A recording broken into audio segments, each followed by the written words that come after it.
Think your church choir is a haven of harmony and faith. What if the voices singing hymns were hiding a plot so sinister it could shatter your trust in everyone around you? Welcome to Shocking Stories, where we expose the chilling truths lurking in the communities you cherish.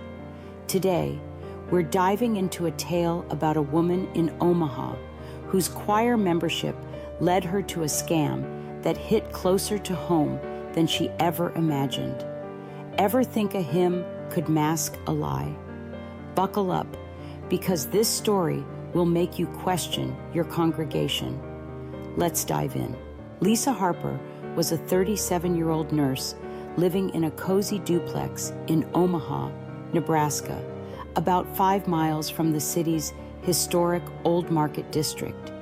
Seeking community, after a tough year, she joined the choir at Grace Community Church, a welcoming parish 3 miles away in Benson. The choir director, Richard Vance, a charismatic 60-year-old with a warm smile, made Lisa feel at home, praising her alto voice during rehearsals in the church's sanctuary, 50 feet from the main entrance. But one evening, lingering after practice 20 feet from the choir loft, Lisa overheard Richard whispering to a tenor, Carl Evans, about skimming the elders' trust fund. Her heart skipped a beat. Was the choir a front for a scam? Lisa confided in her friend, Mia, a true crime podcaster who lived 4 miles away in Dundee. Mia, alarmed, said, "Churches can be targets for cons. Dig into Richard." Lisa searched online for Richard Vance, finding a 2005 article about a con man named Richard Vaughn, arrested for fraud 20 miles away in Council Bluffs, Iowa, but released on a technicality. The photo matched her director. Her stomach churned. Was Richard a career criminal? What would you do if you overheard a scam in your church? Lisa decided to investigate, starting with the choir's finances. She noticed donation envelopes, stored 30 feet from the pastor's office, were handled only by Richard and Carl. During a coffee hour, she overheard Carl mention a safe in the church basement, 40 feet below the sanctuary. Lisa confided in Mia, who suggested hiring a private investigator. Lisa contacted Tom Rivera, a PI based 6 miles away in Elkhorn, who specialized in financial fraud. Tom agreed to investigate Richard, warning Lisa to stay discreet, as conmen can turn dangerous when cornered. Tom's initial findings were unsettling. Richard Vance had no records before 2006, but Richard Vaughn's fraud involved scamming seniors in Iowa, netting $100,000. Red herring. Lisa suspected Carl was the mastermind, using Richard as a front due to his clean record. She kept her discovery secret, acting normal at rehearsals, but noticed Richard watching her closely, 50 feet across the sanctuary, his smile forced. One night, her duplex's front door, 20 feet from her living room, was scratched with a symbol resembling a choir note. A text from an unknown number buzzed, "Keep singing, don't snoop." Lisa's hands shook. Was Richard onto her, or was someone else pulling the strings? Ever feel like your community's hiding a dark secret? Let's see where Lisa's search leads. You ever feel like you're singing praises with people you trust, only to realize their whispers are plotting something sinister behind your back? That's where Lisa was, overhearing her choir director plan to scam the church's elderly, with clues pointing to a con man's past. A scratched door and a threatening text turned her Omaha sanctuary into a web of lies, and someone wanted her silenced.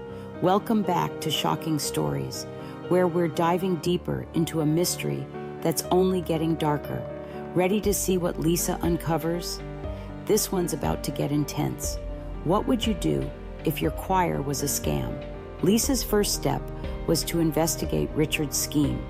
She and Tom reviewed church records, noting the Elders Trust Fund, managed 30 feet from the pastor's office, had unexplained withdrawals since Richard joined in 2020.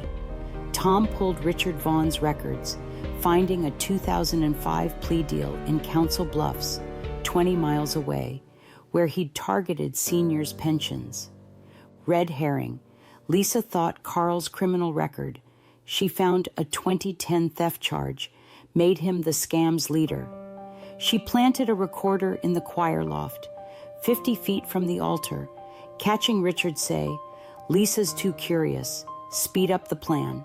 Tom traced the withdrawals to a shell account linked to a bar in Council Bluffs, 20 miles away. Lisa tailed Richard there, parking 150 feet back, and saw him meet Carl, exchanging a ledger. She snapped photos, but Carl spotted her, his glare chilling. Tom hacked Carl's phone, finding texts to Richard about the fund and using the new girl's trust. Lisa's heart raced. Were they exploiting her role in the choir? She confronted Mia, who urged her to check the basement safe. Lisa sneaked into the church at midnight, 40 feet below the sanctuary, finding a locked safe with Carl's initials scratched on it. Red herring. She believed Carl held the stolen funds. Tom cracked the safe's code, revealing forged trust fund checks and a photo of Lisa with Richard, dated 1987, when Lisa was a toddler. Lisa's world tilted. She'd been estranged from her father since age 5, and his name was Richard Harper. Was Richard Vance her father? Richard Harper, posing as Vaughn. Note that. Lisa realized Richard was using her choir role to gain the elders' trust, leveraging her clean reputation. She checked Richard's office, 20 feet from the sanctuary, finding a burner phone with calls to a St. Louis conman, Victor Klein. That night, her car was tailed for 2 miles from the church, losing the pursuer. A text buzzed, "Your family, but your trouble." Lisa took the photo to Detective Laura Chen at Omaha PD, 4 miles away, who confirmed Richard Vaughn's fingerprints matched a 1980s fraud case under Richard Harper. Chen hinted at a larger scam network, unaware Richard was Lisa's father. Lisa's anger flared. Her dad had conned her into his scheme. She installed a camera 20 feet from the choir loft, catching Richard shredding documents. As she left rehearsal, Carl's truck followed her for 3 miles, then vanished. Her phone buzzed. "Stay out of the basement." Note that. Lisa suspected Victor Klein was the true mastermind, directing Richard and Carl. Ever get that sinking feeling your family's using you? Let's see how Lisa fights back. You ever feel like you're standing in a sacred place, surrounded by voices you love, only to realize one of them belongs to a parent who's betrayed you for years? That's where Lisa was, holding proof her choir director, her estranged father, was scamming the church, using her as a pawn in a con. A tailed car, a basement safe, and a father's lies. Her heart and trust were on the line. Welcome back to Shocking Stories, where we're about to hit the final twist in a tale that turned a hymn into a fight for truth. Ready for the shock of a lifetime? This one's going to hit you hard. What would you do if your father was a con man? Lisa took the evidence to Detective Chen, who linked Richard's shell account to a scam network spanning 50 miles across Nebraska and Iowa. Plot twist: Richard was indeed Lisa's father, Richard Harper, who'd faked his identity as Vance to infiltrate the church, using Lisa's choir role to win over elders for his scam. Red herring resolved. Carl was a lackey, not the leader. Chen planned a sting in the church basement, 40 feet below the sanctuary, but Lisa needed to confront Richard. Her heart broke. She'd once called him Daddy, 50 feet from her childhood porch. Lisa confronted Richard after rehearsal, 20 feet from the choir loft, showing the 1987 photo. "Why, Dad?" she demanded. His face crumpled. "I needed a fresh start," he confessed, admitting he'd targeted Grace Church to fund his escape from Victor Klein's network, using Lisa's trust to seal the deal. Richard grabbed a letter opener, lunging 10 feet away. Lisa screamed, dodging, as Mia, alerted by a panicked call, burst in, 50 feet from the entrance, distracting Richard.